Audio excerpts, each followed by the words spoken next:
ನಮಸ್ಕಾರ ಎಲ್ಲರಿಗೂ. ದಯವಿಟ್ಟು ಈ ವಿಡಿಯೋವನ್ನು ಎಲ್ಲರೂ ಪೂರ್ತಿಯಾಗಿ ನೋಡಿ. ನಿನ್ನೆ ಗೋಕುಲಾಷ್ಟಮಿ ಪ್ರಯುಕ್ತ ಮೈಸೂರಿನಲ್ಲಿ ಇರುವಂತಹ ಒಂದು ಸಂತಾನ ಗೋಪಾಲಕೃಷ್ಣ ದೇವಸ್ಥಾನದ ಬಗ್ಗೆ ನಾನು ವಿಡಿಯೋ ಹಾಕಿದ್ದೆ. ಅದರ ಮುಂದುವರಿದ ಭಾಗ ಇದು. ನಿನ್ನೆ ಒಂದೇ ದಿನಕ್ಕೆ ವಿಡಿಯೋ ದೊಡ್ಡದಾಗತ್ತೆ ಅಂತ ಹೇಳಿಬಿಟ್ಟು 2 ಭಾಗಗಳಾಗಿ ವಿಂಗಡಣೆ ಮಾಡಿದ್ದೀನಿ ನಾನು. ಈ ದೇವಸ್ಥಾನದ ಪ್ರಧಾನ ಅರ್ಚಕರ ಅಕ್ಕ ಆಂಡಾಳ್ ಅಂತ ಅವ್ರ ಹೆಸರು. ಅವರು ಈ ದೇವಸ್ಥಾನದ ಇತಿಹಾಸದ ಬಗ್ಗೆ ತುಂಬ ಚೆನ್ನಾಗಿ ವಿವರಣೆ ಕೊಡ್ತಾ ಹೋಗ್ತಾರೆ. ದಯವಿಟ್ಟು ಪೂರ್ತಿ ಕೇಳಿಸ್ಕೊಳ್ಳಿ. ಹಾಗೆ ಸಾಧ್ಯವಾದರೆ ಈ ದೇವಸ್ಥಾನಕ್ಕೆ ಎಲ್ಲರೂ ಭೇಟಿ ಕೊಡಿ. ಶ್ರೀಕೃಷ್ಣನ ಒಂದು ಆಶೀರ್ವಾದವನ್ನು ಪಡೆದುಕೊಳ್ಳಿ ಅಂತ ಕೇಳ್ಕೊಳ್ತೀನಿ. ಧನ್ಯವಾದಗಳು. ಶ್ರೀಮತಿ ರಾಮಾನುಜಾಯ ನಮಃ. ಶ್ರೀಮದ್ ಅನಂತಾರ್ಯ ಮಹಾ ಗುರವೇ ನಮಃ. ಶ್ರೀಮದ್ ವರವರ ಮುನಯೇ ನಮಃ. ಇದು ನಾವಿವಾಗ ಮೈಸೂರಿನಲ್ಲಿದ್ದೀವಿ. ಇದು ಓಲ್ಡ್ ಮೈಸೂರು ಪ್ಯಾಲೇಸಿಂದ 2 ಕಿಲೋಮೀಟ್ರ್ ದೂರ ಅಷ್ಟೇ. ಇಲ್ಲಿ ಪುಸ್ತಕಂ ಸಂತಾನ ಗೋಪಾಲಕೃಷ್ಣ ಸ್ವಾಮಿ ಅಂತ ದೇವಸ್ಥಾನ. ಇದು ತುಂಬ ಪುರಾತನವಾದ ದೇವಸ್ಥಾನ. ಈ ದೇವಸ್ಥಾನದಲ್ಲಿ ಶ್ರೀಕೃಷ್ಣ ಪರಮಾತ್ಮ ಬಿಜಿಯಾಗಿದ್ದಾನೆ. ಶ್ರೀಕೃಷ್ಣನಿಗೆ ಚತುರ್ಭುಜ, ಬಲಗೈಲಿ ಚಕ್ರ, ಎಡಗೈಲಿ ಶಂಖ. ಕೃಷ್ಣ ಕೊಳಲು ಊದ್ತಾ ಇದ್ದಾನೆ, ತುಂಬ ಮುದ್ದಾಗಿದ್ದಾನೆ. ಮೂರ್ತಿ ಚಿಕ್ಕದಾದರೂ ಕೀರ್ತಿ ದೊಡ್ಡದು ಅಂತ ಆ ಕೃಷ್ಣನ ಮಹಿಮೆ ಅಪಾರ. ಅವನಿಗೆ ಸಂತಾನ ಗೋಪಾಲಕೃಷ್ಣ ಅಂತ ಹೆಸರು. ಸಂತಾನ ಅಂದರೆ ನಿಮಗೆ ಗೊತ್ತಿದೆಯಲ್ಲ, ಸಂತಾನ ಲಕ್ಷ್ಮಿ, ಸಂತಾನವನ್ನು ಅನುಗ್ರಹ ಮಾಡೋನು. ಇವಾಗ ಸಂತಾನ ಅಂದರೆ ಬರೀ ಮಕ್ಕಳಲ್ಲ, ನಮಗಾಗ ಒಳ್ಳೆಯದೆಲ್ಲ ಸಂತಾನ ಅಂತಲೇ ಹೆಸರು. ಪ್ರತಿಯೊಬ್ಬರಿಗೂ ಏನಾದರೂ ಒಂದು ಸಂಕಷ್ಟ ಇರುತ್ತೆ. ನಮ್ಮ ಕರ್ಮದ ಪ್ರಕಾರ ಎಲ್ಲ ಕಷ್ಟಗಳನ್ನು ನಿವಾರಿಸುವಂತಹವನು ಆ ಶ್ರೀಕೃಷ್ಣ ಪರಮಾತ್ಮ. ಆ ಕೃಷ್ಣ ಇಲ್ಲಿ ಹೇಗೆ ಬಂದ, ಯಾವಾಗ ಬಂದ ಅನ್ನೋದನ್ನು ನಾವು ನೋಡೋಣವಾ? ಅದು ಮಹಾರಾಜರ ಕಾಲ, ಕೃಷ್ಣರಾಜ ಒಡೆಯವರ ಕಾಲ. ಅವಾಗ ನಿಮಗೆ ಗೊತ್ತಲ್ಲ ನಮಗೆ ಹೇಗೆ ಪರರ ಅಟ್ಯಾಕ್ಸ್ ಆಗ್ತಾಯಿತ್ತು ಅಂತ. ನಮಗೆಲ್ಲ ದುರ್ಬಲರಾಗಿ ಮಾಡಿಬಿಟ್ಟಿದ್ರು ಕೆಲವರು ಅಟ್ಯಾಕ್ಸಿಂದ. ಅಂಥ ಸಂದರ್ಭ ಅದು. ಮಹಾರಾಜರು ತತ್ತಣಿಸ್ತಾ ಇದ್ರು, ಹೀಗಾಗ್ತಾ ಇದೆಯಲ್ಲ ಅಂತ. ಈ ರೀತಿ ಪೊಲಿಟಿಕಲ್ ಫೀಲ್ಡಲ್ಲಿ ಹೀಗಿದ್ದಾಗ ಈ ಕಡೆ ನಮ್ಮ ಸಾಮಾಜಿಕ ವಿಷಯದಲ್ಲಿ ಒಂದು ಘಟನೆ ನಡೀತು. ಏನಂದರೆ, ಇಲ್ಲೇ ಇವಾಗ ನಾರಾಯಣ ಶಾಸ್ತ್ರಿ ರಸ್ತೆ ಅಂತ ಹೇಳ್ತೀವಲ್ಲ, ಅದೇ ರಾಘವೇಂದ್ರ ಸ್ವಾಮಿ ಮಠ ಇದೆಯಲ್ಲ, ನಾರಾಯಣ ಶಾಸ್ತ್ರಿ ರಸ್ತೆ. ಅವಾಗ ಅದೆಲ್ಲ ರಸ್ತೆ ಅಂತಲೂ ಇರಲಿಲ್ಲ, ಮಠನೂ ಇರಲಿಲ್ಲ. ಆವಾಗ ಅಲ್ಲಿ ದಂಪತಿಗಳಿಬ್ಬರಿದ್ರು. ಅವರಿಗೆ ಏನಂದರೆ ಸಂತಾನ ಇರಲಿಲ್ಲ. ಸಂತಾನ ತುಂಬ ದಿವಸ ಆಗಿದ್ದು, ಮದುವೆ ಆಗಿ ವರ್ಷಗಳಾಗಿತ್ತು, ಆದರೆ ಸಂತಾನ ಇರಲಿಲ್ಲ. ಅದು ಒಂದೇ ಅಲ್ಲ, ಆಗಿನ ಕಾಲದಲ್ಲಿ ಎಲ್ಲರ ಮನೆಯಲ್ಲೂ ಹಸು ಕಟ್ಕೊಳ್ತಾ ಇದ್ರಲ್ಲ, ಅವರು ಹಸುನ ಮನೆಗೆ ತಂದು ಕಟ್ಟಲೆ ಆ ಹಸುನೂ ಬಂಜಿ ಆಗ್ತಾಯಿತ್ತು, ಅದಕ್ಕೂ ಕರುಗಳು ಹುಡ್ತಾ ಇರಲಿಲ್ಲ. ಹೀಗೆ ಹಲವಾರು ಹಸುಗಳನ್ನು ತಂದು ಕಟ್ತಾಯಿದ್ರು, ಒಂದು ಹಸುನೂ ಕರು ಹಾಕ್ತಾ ಇರಲಿಲ್ಲ. ಅವ್ರಿಗೆ ಏನಪ್ಪ, ನಾವು ಎಂಥ ಕರ್ಮ ಮಾಡಿದ್ದೀವಿ, ಯಾಕೆ ಹೀಗೆ ಅಂತ. ಅವ್ರು ನೋಡಿದ್ರೆ ಪರಮ ಕೃಷ್ಣ ಭಕ್ತರು. ಅವರಿಗೆ ಹೀಗೆ ಕೃಷ್ಣನ್ ಪ್ರಾರ್ಥಿಸ್ಕೊಳ್ತಾ ಇದ್ದಾರೆ, ಕೃಷ್ಣ ನಮಗೆ ಸಂತಾನ ಬೇಕು, ನೀನು ಅನುಗ್ರಹ ಮಾಡು, ನಮ್ಮ ಸಂತತಿ ಬೆಳಿಬೇಕಲ್ಲ ಅಂತ ಕೇಳ್ಕೊಳ್ತಾ ಇರುವಾಗ ಆ ದಂಪತಿಗಳಿಬ್ಬರಿಗೂ ಒಂದೇ ದಿವಸ ಒಂದೇ ಥರ ಒಂದು ಕನಸು ಬಿತ್ತು. ಅಂದರೆ ಕೃಷ್ಣ ಬಂದ್ಬಿಟ್ಟು ಹೇಳ್ದ, ನಿಮಗೆ ನಾನು ಒಂದು ಪರೀಕ್ಷೆ ಇಟ್ಟಿದ್ದೆ, ನಿಮ್ಮ ಭಕ್ತಿ ಹೇಗಿದೆ ಅಂತ ನೋಡಿ. ಇದೇ ಕಾಡು ಮಧ್ಯದಲ್ಲಿ ಒಂದು ಮರ ಇದೆ, ಆ ಮರದ ಕೆಳಗೆ ನಾನು ಅಲ್ಲಿ ಬಿಜಿಯಾಗಿದ್ದೀನಿ. ನೀವು ನನ್ನನ್ನು ಕರ್ಕೊಂಡು ಬಂದು ನಿಮ್ಮ ಹತ್ರ ಇಟ್ಕೊಳ್ಳಿ, ನಿಮಗೆಲ್ಲ ಒಳ್ಳೆಯದಾಗತ್ತೆ, ಶುಭವಾಗತ್ತೆ ಅಂತ ಕೃಷ್ಣ ಹೇಳ್ದ. ಸರಿ, ಅವರು ಏನು ಕೃಷ್ಣ ಒಂದು ಐಡೆಂಟಿಫಿಕೇಶನ್ ಹೇಳಿದ. ಅದನ್ನು ಹುಡ್ಕೊಂಡು ಸ್ವಲ್ಪ ದೂರ ಹೋಗ್ತಾರೆ. ಅದಕ್ಕೆ ಸರಿಯಾಗಿ ಆ ಮರದ ಕೆಳಗೆ ಅವರು ನಿಧಾನಕ್ಕೆ ತೆಗಿತಾರೆ. ಅಗದು ನೋಡಿದ್ರೆ ಒಂದು 5-6 ಅಡಿ ಕೆಳಗಡೆ ಪುಟ್ಟು ಸಂತಾನ ಗೋಪಾಲ ಕೃಷ್ಣ ಇದ್ದಾನೆ. ಅವನಿಗೆ ಯಾಕೆ ಸಂತಾನ ಅಂತ ಹೆಸರು ಬಂತು ಅಂದರೆ ಇನ್ನೊಂದು ಕಾರಣ ಇದೆ. ಆ ಕೃಷ್ಣ ಪ್ರಭಾವಳಿ ಜೊತೆ ಅಲ್ಲಿ ಬಿಜಿಯಾಗಿದ್ದಾನೆ. ಹೀಗೆ ಶಂಖಚಕ್ರದ ಜೊತೆ ಕೊಳಲು ಊದ್ತಾ ಇದ್ದಾನೆ. ಅವನ ಬಲ ಪಾರ್ಶ್ವದಲ್ಲಿ ದೇವಕಿ ಪುಟ್ಟ ಕೃಷ್ಣನ ಎತ್ಕೊಂಡಿದ್ದಾಳೆ. ಅವನ ಎಡ ಪಾರ್ಶ್ವದಲ್ಲಿ ಯಶೋದೆ ಪುಟ್ಟ ಕೃಷ್ಣನ ಎತ್ಕೊಂಡಿದ್ದಾಳೆ. ಹೀಗೆ ದೇವಕಿ ಯಶೋದೆಯವರಿಬ್ಬರು ಒಟ್ಟಿಗೆ ಕೃಷ್ಣನ ಎತ್ಕೋಬೇಕು ಅಂದರೆ ಎಂಥ ಒಂದು ಅಪರೂಪವಾದ ಒಂದು ದೃಶ್ಯ ಅಲ್ವಾ? ಆ ಕೃಷ್ಣ ಪ್ರಭಾವಳಿ ಕೆಳಗಿನ ಭಾಗದಲ್ಲಿ ಹಾಗೆ ಅವರಿಗೆ ದರ್ಶನ ಕೊಡ್ತಾನೆ. ಎಷ್ಟು ಮುದ್ದಾಗಿದ್ದಾನೆ, ಎಷ್ಟು ನಮ್ಮ ಮಗು ಥರ ಎತ್ಕೋಬಹುದು ಆಗಿದ್ದಾನೆ ಕೃಷ್ಣ ಅಂತ ನೋಡಿ. ದೊಡ್ಡ ಕೃಷ್ಣ ಅಂದರೆ ನಾವು ಎತ್ಕೊಳ್ಳೋಕ್ಕಾಗತ್ತಾ? ಆಡಿಸಿದಳು ಯಶೋದ ಅಂತ ಹೇಳ್ತಾರೆ. ಆ ಕೃಷ್ಣ ಆಡಿಸ್ಬೇಕು ಅಂದರೆ ನಮ್ಮ ಮಡಿನಲ್ಲಿ ಅವನು ಕೂತ್ಕೋಬೇಕು. ಅಂಥ ಕೃಷ್ಣನನ್ನು ಅವ್ರ ಮಡಿನಲ್ಲಿ ಕೂರಿಸ್ಕೊಳ್ತಾರೆ. ಮನೆಗೆ ಕರ್ಕೊಂಡು ಬಂದು ಅವನಿಗೆ ಸಕಲ ವಿಧವಾದ ಸೇವೆಗಳನ್ನು ಮಾಡ್ತಾರೆ. ತುಂಬ ಪ್ರೀತಿಯಿಂದ ತಮ್ಮ ಮಗನ ಬೆಳೆಸ್ದಂಗೆ ಅವ್ರು ಬೆಳೆಸ್ತಾರೆ. ಹಾಗೆ ಕ್ರಮೇಣ ಏನಾಗುತ್ತೆ, ಆ ದಂಪತಿಗಳಲ್ಲಿ ಆ ಲೇಡಿ ಅವಳು ಗರ್ಭವತಿ ಆಗ್ತಾಳೆ. ಇನ್ನೊಂದು ಆಶ್ಚರ್ಯ ಅಂದರೆ, ಎಷ್ಟೋ ವರ್ಷದಿಂದ ತಾವು ಸಾಕ್ತಿರ್ತಾರಲ್ಲ ಹಸುಗಳು ಎಲ್ಲ ಗರ್ಭ ಧರಿಸುತ್ತೆ. ಅದ್ರಾಗ ಆಶ್ಚರ್ಯ ಏನಿದು, ಏನು ಸಮೃದ್ಧಿ, ಏನು ಆಶ್ಚರ್ಯ, ಕೃಷ್ಣ ಬಂದ ಗಳಿಗೆ ನಮಗೆ ಮಕ್ಕಳಾಗ್ತಾ ಇದೆ ಅಂತ ತುಂಬ ಸಂತೋಷ ಆಗುತ್ತೆ. ಹೀಗೆ ಅವರಿಗೆ ಒಂದು 3-4 ಮಕ್ಕಳಾಗ್ತಾರೆ. ಅವ್ರಿಗೆ ತುಂಬ ಸಂತೋಷ. ಮಕ್ಕಳೆಲ್ಲ ತುಂಬ ಸಮೃದ್ಧಿಯಿಂದ ಬೆಳವಣಿಗೆ ಎಲ್ಲ ಆಗುತ್ತೆ. ಅವ್ರ ಮನೆಯಲ್ಲೂ ಎಲ್ಲ ವಿಜೃಂಭಣೆಯಿಂದ ಎಲ್ಲ ನಡೀತಾ ಇರುತ್ತೆ. ಕೃಷ್ಣಂಗೆ ಪೂಜಾ ಕೈಂಕರ್ಯಗಳು ಚೆನ್ನಾಗಿ ಮಾಡ್ತಿರ್ತಾರೆ. ಸರಿ, ಅವ್ರು ಅಂದ್ಕೊಳ್ತಾರೆ, ಅಯ್ಯೋ ನಮಗೆ ಮಾತ್ರ ಹೀಗೆ ಕೃಷ್ಣ ಲಭಿಸಿದ್ದಾನೆ, ನಮಗೆ ಮಾತ್ರ ಒಳ್ಳೇದಾಗ್ತಾ ಇದೆಯಲ್ಲ, ಅದು ಲೋಕಕ್ಕೂ ಒಳ್ಳೇದಾಗಬೇಕಲ್ಲ. ಆದರೆ ಈ ಕೃಷ್ಣನಿಗೆ ಒಂದು ದೇವಸ್ಥಾನ ಕಟ್ಟಿಸ್ಬೇಕು. ಆದರೆ ಅಷ್ಟೊಂದು ದೊಡ್ಡ ನಾವು ರೆಸ್ಪಾನ್ಸಿಬಿಲಿಟಿ ತೊಗೊಳಕ್ಕಾಗಲ್ಲ. ಅದು ಯಾರಾದರೂ ಒಬ್ಬರು ಮಹನೀಯರು ಒಬ್ಬರು ಅದನ್ನು ದೇವಸ್ಥಾನವನ್ನು ನಿರ್ಮಾಣ ಮಾಡಬೇಕು ಅಂತ ಅವರಿಗೆ ಯೋಚನೆ ಬರುತ್ತೆ. ಇದನ್ನು ನಾವು ಒಂದು ಕಡೆ ನಾವು ಇಟ್ಟಿರೋಣ, ಇನ್ನೊಂದು ಸೀನಿಗೆ ಹೋಗೋಣ. ಅವಾಗ ನಾವು ಹೇಳಿದ್ವಲ್ಲ, ಈ ರೀತಿ ಎಲ್ಲ ರಾಜನ ದರ್ಬಾರ್ನಲ್ಲಿ ನಡೀತಿದ್ದ ವಿಚಾರ ಎಲ್ಲ ಪರಕೀಯರು ಬಂದುಬಿಟ್ಟು ಅವರ ದಾಳಿನಲ್ಲಿ ನಮಗೆ ತುಂಬ ನಷ್ಟ ಆಗ್ತಾ ಇರುತ್ತೆ. ನಮ್ಮ ಸಂಪ್ರದಾಯ ಯಾವುದ್ರಲ್ಲಿ ಬೆಳವಣಿಗೆ ಇದೆ ಹೇಳಿ? ನಮ್ಮ ಸ್ಕ್ರಿಪ್ಚರ್ಸು, ನಮ್ಮ ವೇದ, ಪುರಾಣ, ಇತಿಹಾಸ, ನಮ್ಮ ದ್ರಾವಿಡ ಪ್ರಬಂಧ ಅಂತ ದಿವ್ಯ ಪ್ರಬಂಧಗಳು, ಮತ್ತು ವೇದಕ್ಕೆ ಬರೆದಿರುವ ವ್ಯಾಖ್ಯಾನಗಳು, ಬ್ರಹ್ಮಸೂತ್ರಗಳು, ಇದೆಲ್ಲ ತುಂಬ ವಿದ್ವಾಂಸರು ಮೆರುಗಿದ ಊರಿದು ಮೈಸೂರು. ಅಂದರೆ ಎಲ್ಲ ಬರವಣಿಗೆಯಲ್ಲಿ ಇವಾಗ ಪಾಮ್ ಲೀವ್ಸ್ ಅಂದರೆ ಓಲೆಗರಿಗಳಲ್ಲಿ ಬರೆದು ಅದನ್ನು ಕಟ್ಟುಕಟ್ಟಾಗಿ ಮಹಾರಾಜರ ಒಂದು ಲೈಬ್ರರಿನಲ್ಲಿ ಅದನ್ನು ಕಾಪಾಡಿಟ್ಟಿರ್ತಾರೆ.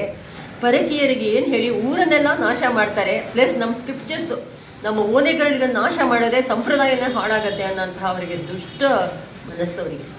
ಅವರು ಅದನ್ನೆಲ್ಲ ನಾಶ ಮಾಡಬೇಕು ಅಂತ ಕಂತೆ ಎಲ್ಲ ಒಂದು ಗೋಣಿ ಚೀಲದಲ್ಲಿ ಹಾಕ್ಕೊಂಡು ಅದನ್ನೆಲ್ಲ ಸುಡಕ್ಕೆ ಅಂತ ತೊಗೊಂಡು ಹೋಗ್ತಾ ಇರ್ತಾರೆ. ಅಷ್ಟೊಳಗೆ ಇಲ್ಲಿ ಒಬ್ಬರು ಮಹನೀಯರು, ಒಬ್ಬರು ಅಳಶಿಂಗ್ಲಾಚಾರ್ಯ ಅಂತ ಒಬ್ಬರು ಮಹನೀಯರು, ಅವರು ಅದನ್ನೆಲ್ಲ ಕಾಪಾಡ್ತಾ ಇರ್ತಾರೆ. ಅದನ್ನು ಹೇಗೆ ಕಾಪಾಡ್ತಾರೆ ಅಂದರೆ, ಅವರಿಗೆ ಹಲವಾರು ಭಾಷೆಗಳು ಬರುತ್ತೆ. ಅವರಿಗೆ ಪರ್ಷಿಯನ್ ಲ್ಯಾಂಗ್ವೇಜು ಅವ್ರಿಗೆ ಬರ್ತಾಯಿತ್ತು, ಪರ್ಷಿಯನ್ ಭಾಷೆ. ಅವ್ರು ಏನು ಮಾಡಿದರು ಅಂದರೆ, ಅವರು ಎಲ್ಲಿ ಸುಡಕ್ಕೆ ಅವ್ರ ಗಾಡಿನಲ್ಲಿ ತೊಗೊಂಡು ಹೋಗ್ತಾ ಇರಲ್ಲ, ಆ ಗಾಡಿ ಹತ್ರ ಹೋಗ್ಬಿಟ್ಟು ನಾನು ಮಾಡ್ತೀನಿ ಈ ಸೇವೆ, ನಿಮ್ಮ ಮಾಡ್ತಿರೋದಲ್ಲ ನಾನು ಮಾಡ್ತೀನಿ, ನಾನು ಸುಟ್ಟು ಹಾಕ್ತೀನಿ ಅಂತ ಅವರು ವೇಷ ಹಾಕ್ಕೊಂಡು ಎಲ್ಲ ಮೂಟೆನೂ ತಂದು ಒಂದು ಕಡೆ ಸಂಗ್ರಹಿಸಿದ್ರು. ಸರಿ, ಅದೆಲ್ಲ ಅವರಿಗೆ ಶಂಕೆ ಬರಬಾರ್ದು, ಡೌಟ್ ಬರಬಾರ್ದು ಅದಕ್ಕೋಸ್ಕರ ಅವ್ರು ಎಲ್ಲೆಲ್ಲಿ ಕಾಪಾಡಿದ್ರು ಅಂತ ನಮಗೆ ಆಮೇಲೆ ತಿಳಿಯುತ್ತೆ. ಪ್ಯಾಲೇಸ್ನಲ್ಲೇ ನಾವು ಇವಾಗ ಮೈಸೂರು ಅರಮನೆಯಲ್ಲಿ ಲಕ್ಷ್ಮೀ ರಮಣರ ದೇವಸ್ಥಾನ ನೋಡ್ತೀವಲ್ಲ, ಅದ್ರ ಗವಾಕ್ಷದ ಮೇಲೆ ಸುಮಾರು ಮೂಟೆಗಳನ್ನು ಅಲ್ಲಿ ಸಂಗ್ರಹಿಸಿ ಅವರು ಅದನ್ನು ರಾತ್ರಿ ಕಾಯ್ತಾ ಕೂತ್ಕೊಳ್ತಿದ್ರಂತೆ. ಇನ್ನೊಂದಷ್ಟು ಒಂದೇ ಕಡೆ ಇಟ್ಟಿದ್ರೆ ಅಪಾಯ ಆಗತ್ತೆ, ಬೇರೆ ಬೇರೆ ಕಡೆ ಇಡಬೇಕು ಅನ್ನೋಕ್ಕೋಸ್ಕರ ಮೈಸೂರಿನಲ್ಲೇ ಸುಬ್ರಾಯನ್ ಕೆರೆ ಅಂತ ಒಂದು ಇದೆ, ಅಲ್ಲಿ ಚಾಮರಾಜಮಹಲದಲ್ಲಿ ಸುಬ್ರಾಯನ್ ಕೆರೆ ದೊಡ್ಡ ಅರಳಿ ಮರ. ಆ ಅರಳಿ ಮರದ ಮೇಲೆ ಹಿಂದೆ ನಾವು ಪಾಂಡವರೆಲ್ಲ ಹೇಗೆ ಅವರ ಆಯುಧಗಳನ್ನೆಲ್ಲ ಬನ್ನಿ ಮರದಲ್ಲಿ ಹೇಗೆ ಹೆಣದ ಥರ ಅದನ್ನು ಆಕಾರದಲ್ಲಿ ಅದನ್ನು ಮುಚ್ಚಿಟ್ರು ಅಂತ ಹೇಳಿದ್ವಲ್ಲ, ಅದೇ ರೀತಿ ಅವರು ಓಲೆಗರಿಗಳ ಮೇಲಿಟ್ಟು ಅದನ್ನು ಬಟ್ಟೆಯನ್ನು ಹರಿವಿ ಹಾಗೆ ಕಟ್ಟಿಟ್ಟು ಹಾಗಿಟ್ರು. ಹೀಗೆ 2-3 ಕಡೆ ಇಟ್ಟು ಅದನ್ನೆಲ್ಲ ಕಾಪಾಡಿದ್ರು. ಸರಿ, ಇದೆಲ್ಲ ದಾಳಿ ಎಲ್ಲ ಮುಗಿಯತ್ತೆ. ಅವ್ರು ಎಷ್ಟೋ ದಿವಸ ಹಸಿವು, ಬಾಯಾರಿಕೆ, ನಿದ್ದೆ ಎಲ್ಲ ಕಟ್ಟಿ ಅದನ್ನು ಒಂದು ಕಡೆ ಬಳಿಗಿಟ್ಟು ಅವರು ಅದನ್ನೆಲ್ಲ ಕಾಪಾಡಿದ್ರು. ಸರಿ, ದಾಳಿ ಎಲ್ಲ ಮುಗಿಯತ್ತೆ. ಅದಾದಮೇಲೆ ಮೈಸೂರು ಮಹಾರಾಜ ತುಂಬ ಚಿಂತಾಕ್ರಾಂತರಾಗಿರ್ತಾರೆ. ಅಯ್ಯೋ, ಎಷ್ಟೋ ಜನರು ನಾಶ ಆದರು, ಎಷ್ಟೋ ಲಾಸಸ್ ಆಯಿತು. ಎಲ್ಲದಕ್ಕಿಂತ ದೊಡ್ಡ ಒಂದು ಲಾಸ್ ಅಂದರೆ ನಮ್ಮ ಓಲೆಗರಿಗಳು. ನಮ್ಮ ಸಂಪ್ರದಾಯವೇ ಅದಿದೆ. ನಾವು ನಮ್ಮ ಮಕ್ಕಳಿಗೆ ನಾವು ಏನು ಕೊಡಬಹುದು ಅಂದರೆ, ನಮ್ಮ ಸಂಪ್ರದಾಯ ಇರುವಂತಹ ವೇದಾಂತ, ಅದರ ವಿಶಾಲವಾದ ವ್ಯಾಖ್ಯಾನಗಳು ಅದೆಲ್ಲ ನಾವು ಕೊಡೋಕ್ಕಿಲ್ವಲ್ಲಪ್ಪ ಅಂತ ದುಃಖಾಕ್ರಾಂತರಾಗಿದ್ದಾಗ ನಮ್ಮ ಅಳಶಿಂಗ್ಲಾಚಾರ್ಯ ಅವ್ರಿಗೆ ಮೊದಲಿಂದ ಮಹಾರಾಜರ ಆಸ್ಥಾನದಲ್ಲಿ ಅವರು ಪಂಡಿತರಾಗಿದ್ದರು, ಅವರು ಜ್ಯೋತಿಷ್ಯರಾಗಿದ್ದರು, ಮಹಾರಾಜರಿಗೆ ತುಂಬ ಹತ್ತಿರದವರು. ಅವ್ರು ಹೋಗ್ಬಿಟ್ಟು, ರಾಜ ಯೋಚನೆ ಮಾಡಿಬಿಡಿ, ಎಲ್ಲದನ್ನೂ ನಾನು ಕಾಪಾಡಿದ್ದೀನಿ ಅಂತ ಅವರು ಬಚ್ಚಿಟ್ಟಿದ್ದನ್ನೆಲ್ಲ, ಭದ್ರವಾಗಿಟ್ಟಿದ್ದನ್ನೆಲ್ಲ ತಂದು ರಾಜನೆದುರಿಗೆ ಅದನ್ನು ಪ್ರಸ್ತುತಪಡಿಸ್ತಾರೆ. ಅದನ್ನು ನೋಡಿ ಮಹಾರಾಜನಿಗೆ ಹಾಗೆ ಮೈ ನೆವರೇಳುತ್ತೆ. ಧಾರೆ ಧಾರೆಯಾಗಿ ಸಂತೋಷದ ಕಣ್ಣೀರು. ಬಾ, ನೀವು ಮಹನೀಯರು, ನೀವು ಇದನ್ನು ಕಾಪಾಡಿದ್ರಲ್ಲ, ಎಷ್ಟು ಲೈಫ್ ರಿಸ್ಕ್ ತಗೊಂಡು ಕಾಪಾಡಿದ್ದಾರೆ. ಆ ಕಾಲದಲ್ಲಿ ಕರುಣೆ ಇಲ್ಲದವರು, ನೋಡಿದ್ರೆ ತಲೆನ ಛಿದ್ರ ಮಾಡುವಂಥವ್ರು. ಆ ರಿಸ್ಕ್ ಎಲ್ಲ ತೊಗೊಂಡು ಇಂಥ ನೀವು ಒಂದು ಉಪಕಾರ ಮಾಡಿದ್ದೀರಲ್ಲ ನಮ್ಮ ಸಂತತಿಗೆ ಅಂತ ಸಂತೋಷಪಟ್ಟು ಅವರು ಪುಸ್ತಕಗಳನ್ನೆಲ್ಲ ಸಂಗ್ರಹಿಸಿ ಕಾಪಾಡಿದಕ್ಕೋಸ್ಕರ ಅವರಿಗೆ ಪುಸ್ತಕಂ ಅಂತ ಒಂದು ಬಿರುದು ಕೊಡ್ತಾರೆ. ಪುಸ್ತಕಂ ಅಳಶಿಂಗ್ಲಾಚಾರ್ಯರು. ಅವರು ಅಳಶಿಂಗ್ಲಾಚಾರ್ಯ ಇದ್ದವರು ಪುಸ್ತಕಂ ಅಳಶಿಂಗ್ಲಾಚಾರ್ಯರಾಗ್ತಾರೆ. ಅವರ ಮಗ ಪುಸ್ತಕಂ ತಿರುಮಲಾಚಾರು. ಹೀಗೆ ಅವರು ಏನೋ ಒಂದು ಈ ರೀತಿ ಏನೋ ಬಿಸ್ನೆಸ್ ಮಾಡ್ತಿರ್ತಾರೆ, ಪ್ಲಸ್ ಸೇವೆ ಮಾಡ್ತಾರೆ. ಅವ್ರಿಗೂ ಕೃಷ್ಣ ಪರಮಾತ್ಮ ಅಂದರೆ ತುಂಬ ನೆಚ್ಚಿನ ದೇವರು. ಪುಸ್ತಕಂ ಅಳಶಿಂಗ್ಲಾಚಾರ್ಯರ ಮಗ ಪುಸ್ತಕಂ ತಿರುಮಲಾಚಾರ್ಯ. ಅವರು ಏನಾದರೂ ಒಂದು ಮಹತ್ತಾದ ಕೈಂಕರ್ಯ ಮಾಡಬೇಕು ಸಮಾಜಕ್ಕೆ ಅಂತ ಆ ದುಡ್ಡನ್ನೆಲ್ಲ ಹೇಗೆ ಉಪಯೋಗಿಸೋದು ಅಂತ ಒಂದು ದೇವಸ್ಥಾನವನ್ನು ನಿರ್ಮಾಣ ಮಾಡ್ತಾರೆ. ಸರಿ, ದೇವಸ್ಥಾನ ಅಂತ ನಿರ್ಮಾಣ ಆಗೋಯ್ತು ಒಂದು ಕೆಲವು 4-5 ವರ್ಷದಲ್ಲಿ. ಆಗಿನ ಕಾಲದಲ್ಲಿ ದೇವಸ್ಥಾನ ನಿರ್ಮಾಣ ಅಂದರೆ ಎಷ್ಟು ಕಷ್ಟ. ಈಗಿನ ಕಾಲದ ನಮ್ಮ JCB ಇದೆಯಾ ಏನಿದೆ, ಎಲ್ಲರಿಂದೂ ಹೋಗಿ ಹಳೆ ರೂಯಿನ್ಸಲ್ಲಿ ಇರುತ್ತಲ್ಲ ಆ ಪಾಳು ಬಿದ್ದ ದೇವಸ್ಥಾನಗಳು, ಆ ದೇವಸ್ಥಾನ ಪುನರುದ್ಧಾರ ಮಾಡೋಷ್ಟು ಆಗಲ್ಲ. ಆದರೆ ಅಲ್ಲಿರುವಂತಹ ಕಂಬಗಳು, ಇಟ್ಟಿಗೆಗಳು ಅದನ್ನೆಲ್ಲ ಸಂಗ್ರಹಿಸಿ ಒಂದು ದೇವಸ್ಥಾನವನ್ನು ನಿರ್ಮಾಣ ಮಾಡ್ತಾರೆ, ಭವ್ಯವಾದ ದೇವಸ್ಥಾನ.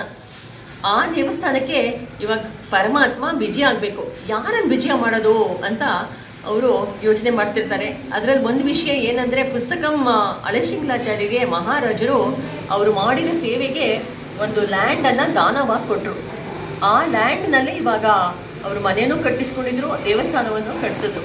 ಅಂದರೆ ಮನೆ ಅವರು ದಾನವಾಗಿ ಕೊಟ್ಟಿದ್ರಲ್ಲಿ ನಾವು ಮಜಾ ಮಾಡ್ಕೊಂಡು ಇರೋವಂಥದ್ದಲ್ಲ. ದೇವಸ್ಥಾನ ಎಲ್ಲರೂ ಬಂದು ಅವಾಗ ದೇವಸ್ಥಾನ ಅಂದರೆ ಬರೀ ಅದು ರಿಲಿಜಿಯಸ್ ಇನ್ಸ್ಟಿಟ್ಯೂಷನ್ ಅಲ್ಲ, ಅಲ್ಲಿ ಮಕ್ಕಳೆಲ್ಲ ಹಲವಾರು ಮಕ್ಕಳು ಬಂದು ಓದಬೇಕು, ಅಲ್ಲಿ ವೇದ ಹೇಳ್ಕೊಳ್ಬೇಕು, ಪ್ಲಸ್ ಎಕಡೆಮಿಕ್ ಸ್ಟಡೀಸ್ ಈಗಿನ ಕಾಲದೆಲ್ಲ ಓದಬೇಕು, ಅದಕ್ಕೆ ಒಂದು ನೆರವಾಗಬೇಕು, ಅಲ್ಲಿ ಅವರಿಗೆಲ್ಲ ಊಟ ಕೊಡಬೇಕು ಸಮಯಕ್ಕೆ ಸರಿಯಾಗಿ ಅಂತ ಅದನ್ನು ಹಾಗೆ ದೇವಸ್ಥಾನ ಆ ಉದ್ದೇಶದಿಂದ ಕಟ್ಟಿಸಿದ್ರು.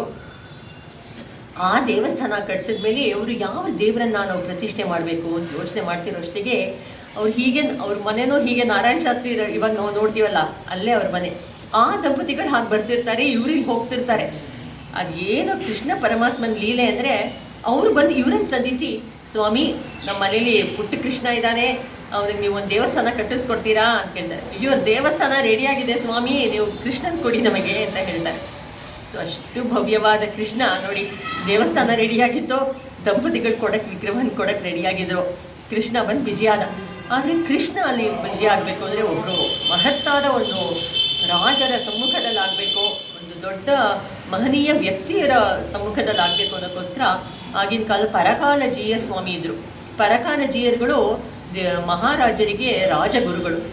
ಅವರು ಬಂದು ಮಹಾರಾಜರು ಬಂದು ಇಬ್ಬರು ಸಮ್ಮುಖದಲ್ಲಿ ಪುಸ್ತಕಂ ಅಳಶಿಂಗ್ಲಾಚಾರ್ಯರ ಮಗ ಪುಸ್ತಕಂ ತಿರುಮಲಾಚಾರ್ಯ ಅವರು ಅವಾಗ ಪುಸ್ತಕಂ ಅಳಶಿಂಗ್ಲಾಚಾರ್ಯ ಶ್ರೀವೈಕುಂಠ ಲೋಕ ಪ್ರಾಪ್ತಿಯಾಗಿತ್ತು ಅವರಿಗೆ. ಪುಸ್ತಕಂ ತಿರುಮಲಾಚಾರ್ಯ ಅವರು ವಿಜೃಂಭಣೆಯಿಂದ ಕೃಷ್ಣನಿಗೆ ಪ್ರತಿಷ್ಠಾಪನೆ ಮಾಡಿದ್ರು. ತುಂಬ ಚೆನ್ನಾಗಿ ನಡೀತು. ಮಹಾರಾಜರು ಇನ್ಮೇಲಿಂದ ನಮಗೆ ಅರಮನೆ ಕೃಷ್ಣ ಈ ದೇವಸ್ಥಾನಕ್ಕೆ ಉತ್ಸವ ಮೂರ್ತಿ ಬಂದು ಒಬ್ರಿಗೊಬ್ರಿಗೆ ಮಿಲನ ಆಗಲಿ ಅಂತ. ಉತ್ಸವ ಮೂರ್ತಿ ಇನ್ನೂ ಬಂದಿರಲಿಲ್ಲ. ಉತ್ಸವ ಮೂರ್ತಿನ ನಾಗಮಂಗಲದಲ್ಲ ಒಂದು ಮಹಾ ಆಚಾರ್ಯವರು ನಮಗೆ ವಿಜಯ ಮಾಡಿಕೊಟ್ರು. ಉಭಯನಾಚ್ಯ ಒಂದು ಕೃಷ್ಣ ಇದ್ದರೆ ಯಾವಾಗಲೂ ರುಕ್ಮಿಣಿ ಸತ್ಯಭಾಮ ಇರಬೇಕಲ್ವಾ. ರುಕ್ಮಿಣಿ ಸತ್ಯಭಾಮೆ ಮೇಲ್ಕೋಟೆನಲ್ಲಿ ಒಂದು ಬಾವಿನಲ್ಲಿ ನಮಗೆ ಅವರು ಸಿಗ್ತದ್ರು ಅಂತ. ಆ ಕೃಷ್ಣಂಗೆ ಸರಿಯಾಗಿ ಸೂಟಬಲ್ ಆಗಿ ಹೈಟ್ ವೈಸ್ ಇಬ್ಬರು ತುಂಬ ಚೆನ್ನಾಗಿ ಬಿಜಿಯಾಗಿದ್ದಾರೆ. ಸೊ ಅದೆಲ್ಲ ಆದಮೇಲೆ ಪುಸ್ತಕಂ ತಿರುಮಲಾಚಾರ್ಯ ಅವರ ಮಗ ಪುಸ್ತಕಂ ನರಸಿಂಹಾಚಾರ್ಯರು ಅವರು ಅದ್ಭುತವಾಗಿ ನಡೆಸ್ಕೊಂಡು ಬಂದರು. ಪುಸ್ತಕಂ ನರಸಿಂಹಾಚಾರ್ಯರವರ ಮಗ ಪುಸ್ತಕಂ ಗೋಪಾಲಕೃಷ್ಣ ಸ್ವಾಮಿ ಅವರು ಬಂದಾಗ ಹೀಗೆ ಹೋಗ್ತಾ ಹೋಗ್ತಾ ದೇವಸ್ಥಾನ ವಿಜೃಂಭಣೆಗೆ ಏಳಿಗೆಗೆ ಬಂತು. ಭಟ್ಟಾಚಾರ್ಯರು ದಿನಾ ಪ್ರಸಾದವನ್ನು ಅದ್ಭುತವಾಗಿ ನೈವೇದ್ಯ ಮಾಡ್ತಾರೆ. ತಿರುನಕ್ಷತ್ರಗಳು ಉತ್ಸವಾದಿಗಳೆಲ್ಲ ಚೆನ್ನಾಗಿ ನಡೀತಾ ಇದೆ. ಪುಸ್ತಕಂ ನರಸಿಂಹಾಚಾರ್ಯ ಮಗ ಪುಸ್ತಕಂ ಗೋಪಾಲಕೃಷ್ಣ ಸ್ವಾಮಿ ಅವರು ನಡೆಸಿದ್ದು.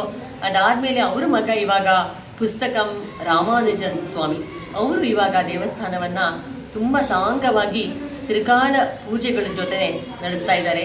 ಇಲ್ಲಿ ಭಕ್ತಾದಿಗಳು ಬರ್ತಾರಲ್ಲ ಅವ್ರ ವಿಷಯ ಹೇಳಬೇಕು. ಎಲ್ಲರೂ ಏನಂದರೆ ಅಪಾಯಿಂಟ್ ಮಾಡಿಕೊಂಡು ಸಂಬಳ ಕೊಟ್ಟು ಕೆಲಸ ಮಾಡೋ ಈ ರೀತಿ ನಾವು ನೋಡಿದ್ದೀವಿ. ಲೋಕದಲ್ಲಿ ಅದು ಸಹಜ, ಸಂಬಳಕ್ಕಾಗಿ ಕೆಲಸ ಮಾಡೋರು. ಆದರೆ ಅದೆಲ್ಲ ಎಂಪ್ಲಾಯ್ಮೆಂಟು ಅದಕ್ಕೆ ಇಟ್ಕೊಳ್ಳಿ ಅಂತ ಇಲ್ಲಿ ಬರ್ತಾರಲ್ಲ ಕೈಂಕರ್ಯಕ್ಕೆ, ಯಾರು ಏನೂ ಎಕ್ಸ್ಪೆಕ್ಟ್ ಮಾಡಲ್ಲ.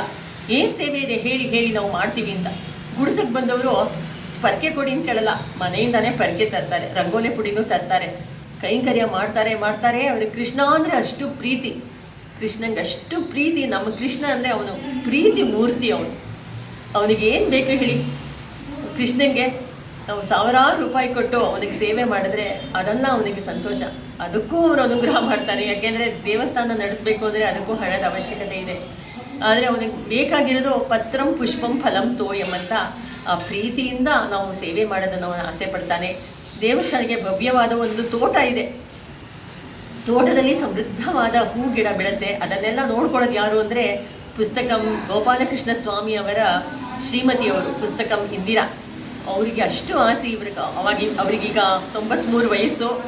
ಆದರೆ ಅವ್ರಿಗೆ ಯಾವಾಗಲೂ ಕೃಷ್ಣದ ಚಿಂತೆ, ಕೃಷ್ಣಗೆ ಹೂ ಕೈಂಕರ್ಯ ಚೆನ್ನಾಗಿ ಆಗಬೇಕು ಅಂತ. ಹೂವಿನ ಸೇವೆ ಏನಂದರೆ ಅದು ದೋಷವಿಲ್ಲದ ಸೇವೆ. ಹೂ ಕಟ್ಟಿಕೊಡುವಾಗ ಅದು ಯಾವ ದೋಷನೂ ಇರಲ್ಲ, ಅಂಥ ಸೇವೆನ ಅದ್ಭುತವಾಗಿ ಮಾಡ್ತಾ ಇದ್ದಾರೆ. ತೋಟದ ದೃಶ್ಯನೂ ನೀವೆಲ್ಲ ನೋಡಬೇಕು. ಕೃಷ್ಣ ಅಷ್ಟು ಪ್ರೀತಿಯಿಂದಿದ್ದಾನೆ. ಕೃಷ್ಣನ ಜೊತೆ ಅವನಿಗೊಬ್ಬರು ಮೇಟ್ ಬೇಕಲ್ವಾ. ಆಂಡಾಳಮ್ಮನವರು ಇಲ್ಲಿ ನಮ್ಮ ದೇವಸ್ಥಾನದಲ್ಲಿ ಬಿಜಿಯಾಗಿದ್ದಾರೆ. ಆಂಡಾಳಮ್ಮನವರ ವೈಭೋಗ ಅಂದರೆ ಕೃಷ್ಣನ ಆಂಡಾಳಮ್ಮವರೇ ನೋಡ್ಕೊಳ್ಳೋದು. ಕೃಷ್ಣಗೆ ಚೆನ್ನಾಗಿ ಪ್ರಸಾದ ಕೊಡಬೇಕು, ಪ್ರೀತಿ ಕೊಡಬೇಕು. ಎಲ್ಲ ಆಂಡಾಳಮ್ಮನವರು ನಮ್ಮ ಕೃಷ್ಣನ ದೇವಸ್ಥಾನದ ಬಗ್ಗೆ ಇಲ್ಲೇ ಇದ್ದಾರೆ ಒಳಗಡೆ. ಮತ್ತು ಆಳ್ವಾರ್ ಆಚಾರ್ಯರುಗಳು, ಸ್ವಾಮಿ ನಮ್ಮಾಳ್ವಾರು, ಸ್ವಾಮಿ ರಾಮಾನುಜಾಚಾರ್ಯರು, ಸ್ವಾಮಿ ಪಿಳ್ಳೈ ಲೋಕಾಚಾರ್ಯರು, ಅವರೆಲ್ಲ ಇಲ್ಲಿ ಬಿಜಿಯಾಗಿದ್ದಾರೆ. ಗರುಡ ಆಂಜನೇಯರು, ಗಜವಕ್ತ್ರರಿದ್ದಾರೆ. ಮತ್ತು ಉತ್ಸವ ಮೂರ್ತಿ ನಮ್ಮಾಳ್ವಾರು, ನಮ್ಮ ರಾಮಾನುಜಾಚಾರ್ಯರು, ಮಣವಾಳ ಮಾಮುನಿಗಳು, ಕುಲಶೇಖರ ಆಳ್ವಾರ್, ತಿರುಮಂಗಯ್ಯ ಆಳ್ವಾರು, ಮತ್ತು ತೊಂಡರಡಿ ಪುಡಿ ಆಳ್ವಾರ್, ಎಲ್ಲ ಆಳ್ವಾರ್ಗಳೆಲ್ಲ ಇದ್ದಾರೆ. ಪ್ರತಿದಿನ ಸಾಯಂಕಾಲ ದಿವ್ಯ ಪ್ರಬಂಧ ಗೋಷ್ಠಿ ಬಂದು ಅದ್ಭುತವಾಗಿ ನಮ್ಮ ದಿವ್ಯ ಆಳ್ವಾರ್ಗಳೆಲ್ಲ ರಚಿಸಿರುವಂತಹ ದಿವ್ಯ ಪ್ರಬಂಧ ಸ್ತೋತ್ರ ಪಾಠಗಳೆಲ್ಲ ಅವರು ಇಲ್ಲಿ ಕೃಷ್ಣನಿಗೆ ನಿವೇದನ ಮಾಡ್ತಾರೆ. ಎಲ್ಲ ಭಕ್ತಾದಿಗಳು ಇವತ್ತು ಶ್ರೀ ಕೃಷ್ಣ ಜನ್ಮಾಷ್ಟಮಿ. ಕೃಷ್ಣನಿಗೆ ಎಷ್ಟು ಸಂತೋಷ, ತನಗೇನಂದರೆ ಭಕ್ತರು ಬಂದರೆ ಅವ್ರನ್ನ ಅನುಗ್ರಹ ಮಾಡ್ತೀನಲ್ಲ ಅಂತ ಕೃಷ್ಣ ಕಾಯ್ತಾ ಇದ್ದಾನೆ. ಇವತ್ತು ಸಂಜೆ ಎಲ್ಲ ಭಕ್ತಾದಿಗಳು ಬರ್ತಾರೆ. ಕೃಷ್ಣನಿಗೆ ಇಷ್ಟವಾದ ಅವಲಕ್ಕಿ ನೈವೇದ್ಯ, ಬೆಣ್ಣೆ ಅವಲಕ್ಕಿ ಎಲ್ಲ ನೈವೇದ್ಯ ಆಗುತ್ತೆ. ನಮಗೆ ಇವತ್ತು ಗೋಕುಲ ಅಷ್ಟಮಿ, ನಮಗೆ ಕೃಷ್ಣ ಜಯಂತಿ ಅಂತ ರೋಹಿಣಿ ನಕ್ಷತ್ರ ಮುಂದಿನ ತಿಂಗಳು ಬರುತ್ತೆ, ಸೆಪ್ಟೆಂಬರ್ 15 ಇವತ್ತು ನಡೆಯುತ್ತೆ. ಎಲ್ಲರೂ ಈ ದೇವಸ್ಥಾನಕ್ಕೆ ಬಂದು ಕೃಷ್ಣನ ದರ್ಶನ ಮಾಡಿ ಅವನ ಅನುಗ್ರಹವನ್ನು ಪಡಿಬೇಕು. ಕೃಷ್ಣ ಸಂತಾನನೂ ಕೊಡ್ತಾನೆ ಮತ್ತು ಸಕಲ ವಿಧವಾದ ಅನುಗ್ರಹನೂ ಮಾಡ್ತಾನೆ. ಎಲ್ಲರೂ ಬಂದು ಕೃಷ್ಣನಮ್ಮರವನ್ನು ಆಳ್ವಾರ್ ಆಚಾರ್ಯಗಳನ್ನ ಚೆನ್ನಾಗಿ ದರ್ಶನ ಮಾಡಬೇಕು. ಈ ದೇವಸ್ಥಾನ ನಿರ್ಮಾಣ ಆಗಿದ್ದ ವರ್ಷ 1897. ಅದನ್ನು ಶಾಲಿವಾಹನ ಶಕ ಅಂತ ಹೇಳಿದ್ರೆ ದುರ್ಮುಖಿ ನಾಮ ಸಂವತ್ಸರ 1819 ಕೃಷ್ಣ ಇಲ್ಲಿ ಬಂದು ಬಿಜಿಯಾದ. ಸೊ ಅಷ್ಟು ಹಳೆ ದೇವಸ್ಥಾನ. ಕೃಷ್ಣ ಬಂದ ರೀತಿನೂ ನೋಡಿದ್ರಿ, ಅವನಿಗೆ ಇವಾಗ ಹೇಗಿದ್ದಾನೆ ಅಂತ ನೋಡಿದ್ದೀರಾ. ಜಗದೋದ್ಧಾರನ ಆಡಿಸಿದಳೆ ಶೋಧ, ಜಗದೋದ್ಧಾರನ. ನಾವು ಪ್ರತಿಯೊಬ್ಬರು ಯಶೋದೆ ಆಗಬೇಕು, ಪ್ರತಿಯೊಬ್ಬರು ದೇವಕಿ ಆಗಬೇಕು. ಆ ಕೃಷ್ಣನ ಲಾಲಿಸಿ ಮುದ್ದಾಡಿ ಅವನಿಗೆ ನಾವು ನೀನು ಚೆನ್ನಾಗಿರು ಅಂತ ಹೇಳಿದ್ರೆ ಅದಕ್ಕಿಂತ ನಾವು ಏನಿದೆ ಅವನಿಗೆ ಸಲ್ಲಿಸಕ್ಕೆ. ಸರ್ವಂ ಶ್ರೀ ಕೃಷ್ಣಾರ್ಪಣಮಸ್ತು. ಎಲ್ಲರೂ ಬನ್ನಿ. ಶ್ರೀಮತೇ ರಾಮಾನುಜಾಯ ನಮಃ. ಧನ್ಯವಾದಗಳಮ್ಮ.